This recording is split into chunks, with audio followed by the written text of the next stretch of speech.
হরে কৃষ্ণা, রাধে রাধে। নমস্কার, কেমন আছেন সবাই? আমরাও সবাই খুব ভালো আছি। শান্তির পরিবার নতুন একটি ব্লগে আপনাদের সবাইকে অনেক স্বাগত।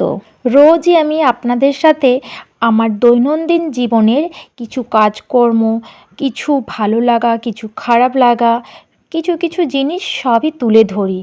তো আজ আমি আপনাদেরকে আমার ব্যাপারে কিছু বলবো।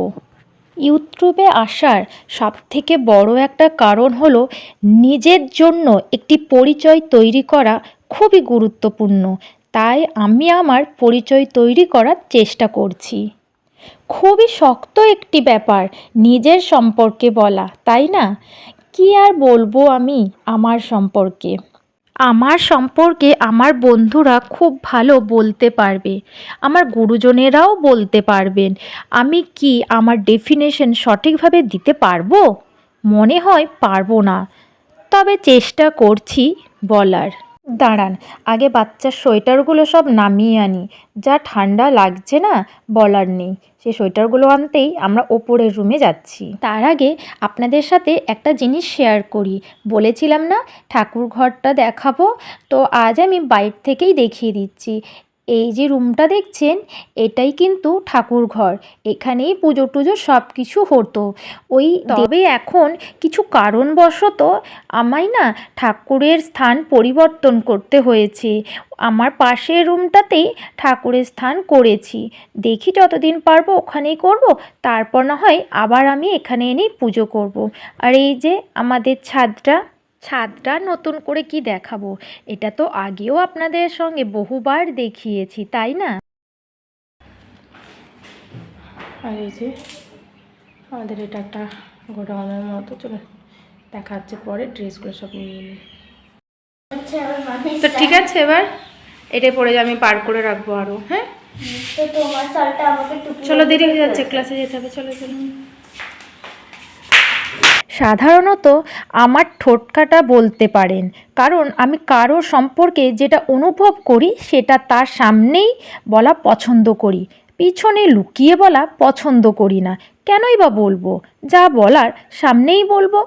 যে যার লাইফ যেমন খুশি কাটাক, আমার তাতে কিচ্ছু যায়ও আসে না।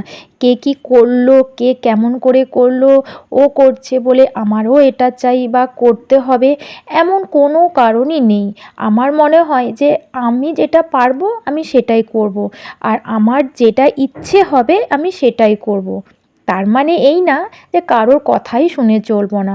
অবশ্যই আমার পরিবারের সাথে থেকেই সব কিছু করব। এখন আমি কাজকে খুব ভালোবাসি। সারা দিন কোনো না কোনো কাজ করতে থাকি। চুপচাপ বসে থাকতে বিরক্ত লাগে। আসলে এর না একটা বড় কারণ আছে। নিজেকে ব্যস্ত রাখাটা আমার কাছে খুবই দরকার এখন। আমার সাথে আবার অনেকের ভালো সম্পর্কও থাকে না, কেন জানেন? স্পষ্ট কথা বলতে ভালোবাসি। সামনের জন যত মহান ব্যক্তিই হোক না কেন, কেউ আমার সামনে ভুল বললে আমি ভুল ধরিয়ে দিই, সেটা যে কোনো ব্যক্তিই হোক না কেন। আর এই সব জিনিসগুলো করলে কেই বা ভালোবাসবে, তাই না? আর একটা কথা, কারো অধীনে থাকতে আমার না ভালো লাগে না, আমি এটা ভালোও না। তবে হ্যাঁ, আমাকে ভালোবেসে কিন্তু অধীনে রাখা যায়। তাই জোর জবরদস্তিকে আমি খুব ঘৃণা করি। মিথ্যে বিনয়ও দেখাই না কাউকে। তাই অনেকে অহংকারীও বলে। হ্যালো, আমি স্নান করে চলে এসেছি, এবার পুজো করব। থাকুন আমার সাথে। আর আজকে অনেক ভোর উঠেছিলাম, সেই জন্য ঠিকঠাক মতো সব কাজ করতে পেরেছি। মেয়েকে পাঠিয়ে দিয়েছি যোগার ক্লাসে, ও গেছে, আসলে পরে যাবে আবার গানের ক্লাস। তো সাথে থাকুন আর দেখবেন একটা জিনিস। এই দেখুন দেওয়ালটা দেখেছেন? এই দেওয়ালটা কি করেছে আমার মেয়ে, পুরো রুমে দেওয়ালগুলোকে শেষ করে দিয়েছে। কিছু নেই কোথাও, প্রত্যেকটা জায়গায় দেখবেন, আপনাকে দেখালে। এই দেখুন, এই দেওয়ালটাও দেখুন, দেখেছেন? অন্ধকার লাগছে সেই জন্য ঠিক বুঝতে পারছেন না। আর একটা জায়গাও দেখাচ্ছি, এই দেখুন, দেখেছেন কি করেছে? কিছু করার নেই। আর কবে যে বুঝবে এগুলো। এমনকি ও তো বেডেও ছাড়ে না, বেডেও ওর কালার টালার নিয়ে বসে যায়। বেডের পুরো একদম চতুর্দিকে পুরো কাঠের রং আর আমি খুঁজে পাই না। মাঝে মাঝে দেখি ওই মোম রঙগুলো ঘোরাঘুরি করছে। ঠিক আছে চলুন। বেশ ভালোই ঠান্ডা লাগছে, আমার তো সর্দিও লেগে গেছে। হঠাৎ করে সর্দি লেগে গেল কেন বুঝতে পারি।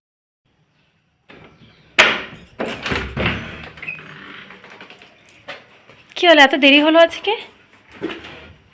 হ্যাঁ আমি সেই মেয়ে না, আমার ঠান্ডা লেগে গেছে। এত দেরি হলো কেন বেটু? আয়ুষ্মানের বাবা আসেনি এই জন্য। আয়ুষ্মানের বাবার সঙ্গে কি সঙ্গ? আরে কেউ ছিল না, আমরা হয়নি। তোমার তো বলা উচিত ছিল, স্যার আমি সারাক্ষণ টিভি দেখি। কোমর ভেঙে গেছিল আমাদের সবার। তাহলে ওটা দাঁড়িয়েছো কি করে? কোমর ভেঙে গেছে তো। মেটা করছে। আচ্ছা চলো, গানের ক্লাস আছে না এখন? খিদা ভাত না, কি বলছি?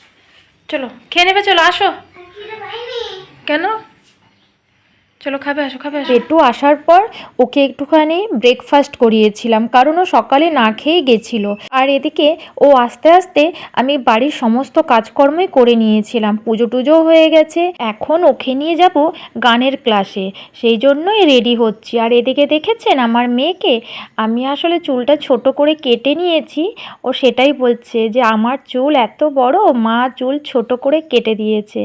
এটাই আপনাদেরকে দেখাচ্ছে, দেখেছেন? সারা দিন খালি বক বক আর বক বক। ও বাড়িতে থাকলে বাড়িটাকে পুরো মাতিয়েই রাখে। কি করছো মা? কি করছো? এইগুলো, এই শাখা পলাগুলো চেঞ্জ করলাম। ও দেখো, কি দেখবে? দেখো শাখা পলাগুলো কোনটা চেঞ্জ করলে? এই যে এগুলো, এই পলাগুলো পরলাম। ও ভালো লাগছে এটা। আমি আসছি, ঠিক আছে? ভালো করে থাকো, দুষ্টুমি টাটা সোনা, আমরা আসছি। আসছি। চলো বেটু, আমি নিয়ে নিয়েছি মা। দেরি হচ্ছে, চলো। ফিরছে আসে। আমি বা আমার মেয়ে, আমরা কোথাও যাওয়ার আগে আমাদের গোপুসোনাকে বলে যাই ক্লাসে যাব, দেরি হয়ে যাচ্ছে অনেক।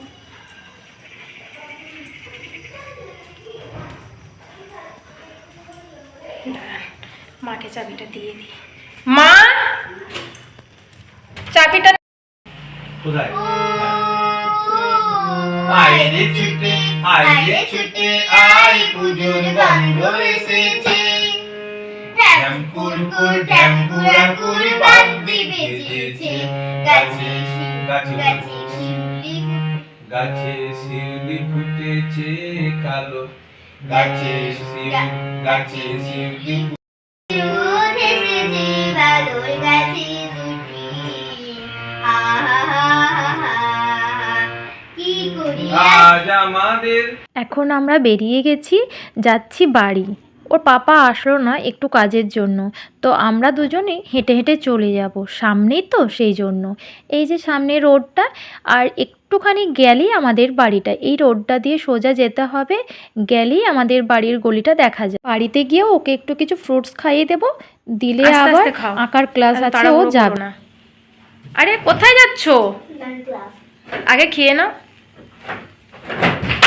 খেয়ে নাও বেটু, খেয়ে নাও খেয়ে নাও। আমরা এক ভাই এক বোন, আমার ভাইয়েরও বিয়ে হয়ে গেছে, আর বিবাহিত জীবন প্রায় 9 বছর কমপ্লিট হয়ে গেছে। বাবা মা দেখে বিয়ে দিয়েছে, যেখানে বলেছে করে নিয়েছি। বাবার ঘরে রানীর মতোই ছিলাম, কোনো কাজকর্ম বাধা নিষেধ, কোনো ঝগড়াঝাটি মুখঝামটা, কোনো গালিগালাজ, কোনো কিছুই আমি শুনে বড় হইনি। শ্বশুরবাড়িতে আপন বলতে শুধু স্বামীকেই পেয়েছি। আমার সংসার স্বামী, সন্তান, শ্বশুর শাশুড়ি এনাদের নিয়ে, আর 2টো ননদ আছে, তাদের অবশ্য বিয়ে হয়ে গেছে, তবুও তারা সামনাসামনিই থাকে, খুব একটা দূরে যে তাদের বিয়ে হয়েছে তেমন। আমার শ্বশুরবাড়িতে না অনেক বড় করে দুর্গা পুজো হয়, আর অন্যদিকে আমার বাবার বাড়িতে অনেক বড় করে শিবরাত্রি হয়। আর এই যে আমার মেয়েকে দেখেছেন, আমি ওকে বলেছিলাম পড়তে বস, ও না পড়তে বসে টিভি দেখেই যাচ্ছে। আমি যখন এসে ওকে বললাম যে আমি তোর ম্যামকে ফোন করছি, বলবো তুই পড়তে বসিস নি, তখনই টিভিটা অফ করে ও পড়তে বসছে। আর আমাকে বলছে তুমি যদি ম্যামকে বলো আমি পড়তেই বসবো না। ও না একটু মা প্রিয়সী, আর আমার মাকে মানে ওর যে মামা দিদা তাকেও না ও ভীষণভাবে ভালোবাসে। আমি মিথ্যে বলতেও যেমন ভালোবাসি না, আবার আমি চাই না যে আমাকেও কেউ মিথ্যে বলুক। আমি মিথ্যে জিনিসটা একদমই পছন্দ করি না। আমার মনে হয় তুমি সত্যি বলো, আমি তোমায় ক্ষমা করে দেবো। হয়তো রাগ হবে, হয়তো খারাপ লাগবে, কিন্তু আমার ওই মিথ্যে বলে পরে সত্যিটা জানতে পারবো, সেটা বেশি খারাপ লাগে। ভগবানের কাছে ধন্যবাদ জানাই আমাকে এত সুন্দর একটা সন্তান, স্বামী, মা, বাবা, ভাই দেওয়ার জন্য। বিয়ের 5 বছর পর থেকে আমার মধ্যে অনেক অনেক চেঞ্জ এসেছে। সেই সব চেঞ্জের কথা আরও একদিন না হয় বলবো, সেগুলো এখন না বলা থাক। আজকের মতো ব্লগটি এখানেই শেষ করছি। ভালো থাকবেন, সুস্থ থাকবেন, আর যে যেখান থেকে আমার এই ব্লগটি দেখছেন তাদের সবাইকে অনেক ভালোবাসা। বাই।